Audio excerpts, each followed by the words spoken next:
नमस्ते and welcome to being वकील। आज हम देखते हैं what exactly is the difference between a work order and N invoice. तो सबसे पहले work order it is a document जो सामने वाले को जिससे आप सर्विस लेना चाहते हो, वो क्या सर्विस आप चाहते हो जिसके बारे में कंप्लीट एक आइडिया देता है। That is it is document that assigns service to be completed for a customer. And invoice जो होता है, it is a document that provides a list of services which are already rendered and the charges of each. ठीक है। अक्सर work orders and purchase orders both are used in a same manner. Purchase orders जो होते हैं, जो indicate करते हैं the need to purchase products, and while the work order indicate करते हैं नीड फॉर द सर्विसेज। ठीक है। किसी कोई भी एक टिपिकल वर्क ऑर्डर होती है, उसमें क्या क्या आता है? तो सबसे पहले description of the job, task और नीड जो भी है, आप जो सर्विस ले रहे हो फिर गुड्स ले रहे हो उसका डिस्क्रिप्शन, जो व्यक्ति ने रिक्वेस्ट किया है या फिर कस्टमर का information and the further details, estimated rate of completion and the date of completion. ठीक है।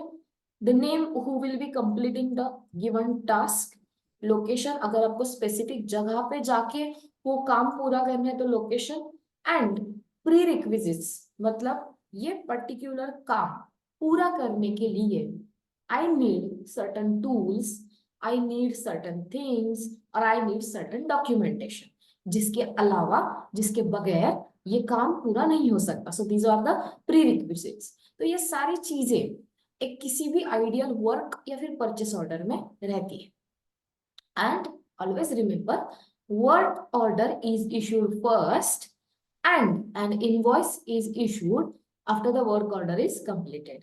ठीक है। अब आइए देखते हैं इनवॉइस क्या होता है। Invoice is nothing but bill. ठीक है। Invoice is a bill that sent to a customer after you rendered the services or goods whatever demanded under the work order। ठीक है। अब इनवॉइसेस में या फिर इनवॉइस में क्या टिपिकली होता है, तो डेट ऑफ इनवॉइस, आपके इनवॉइस का रेफरेंस नंबर, जिस वर्क ऑर्डर में से वो इनवॉइस आया है उस वर्क ऑर्डर का reference number, description of the services और goods that you have provided, हर एक चीज का प्राइस, डिस्काउंट अगर आपने दिया है तो वो, टैक्स आपने लगाया है तो वो, टोटल अमाउंट ड्यू, एडवांस अगर पे किया तो उसका भी आपको डिटेल्स देना पड़ेगा, name and address of the buyer, name and address of the seller, आपका signature, stamp, payment terms, due date, balance कब पे करना है, ये सारी चीजें किसी भी इनवॉइसेस का पार्ट होना बहुत जरूरी है। अब देखते हैं similarities and differences between invoices and work order. तो सबसे पहले work order is prepared by the buyer when they order the services. मतलब आपको अगर मुझसे सर्विस चाहिए, then you guys will be preparing work order first and as per that I will be providing my services.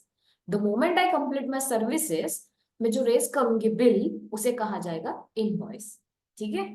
Next is the work order is sent to the seller while the invoice is sent to the buyer। definitely आप अगर मुझसे कुछ काम चाहते हो तो आप मुझे जो भेजोगे वो रहेगा वर्क ऑर्डर, जिसके बदले में जो भी मैं बिल रेज करूंगी मैं वो आपको ही दूंगी, तो ये रहेगा invoice. The next is work order always list the order details with expected completion date for the given order। ठीक है। और जो इनवॉइस होता है उसमें रहता है price, terms and payment and the payment का due date. In the same work order में भी यही चीजें होती है, बट वर्क ऑर्डर में what important is completion date. ठीक है। अब वर्क ऑर्डर जनरेटेड जब भी कस्टमर ऑर्डर प्लेस करता है तब, और इनवॉइस कब जनरेट होता है, जब वो ऑर्डर कंप्लीट होता है तब। अब थोड़ा सा लीगली अगर इसे देखते हैं तो वर्क ऑर्डर जो है it is equal to the contract of the sale. लेकिन जो इनवॉइस होता है it is the confirmation of the sale. लेकिन हमेशा याद आपको यही रखना है कि work order, purchase order and invoice, these three documents are legally binding documents। अब इसे क्यों इतना इम्पोर्टेंस है? आप जब भी सामने वाले को सर्विसेज या फिर गुड्स देते हैं, वहीं पे फॉर्म होता है एक contract.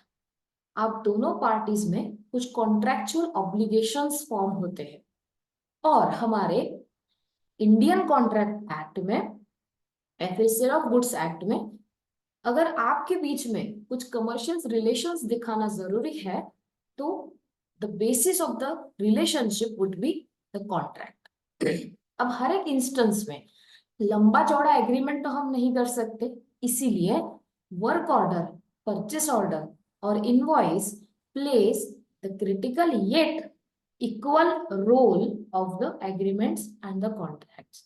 That's why it is always advisable to have your own work orders. If you are if you are asking services from someone else, or you should also raise duly invoices if you are rendering services to someone else। और इन दोनों में आपको जो भी terms conditions रखने हैं that should be very crisp, clear and in a simple language. अभी आने वाले वीडियो सेशंस में definitely we will be guiding you on the terms and conditions and the different types of invoices. Till then, stay tuned. Thank you.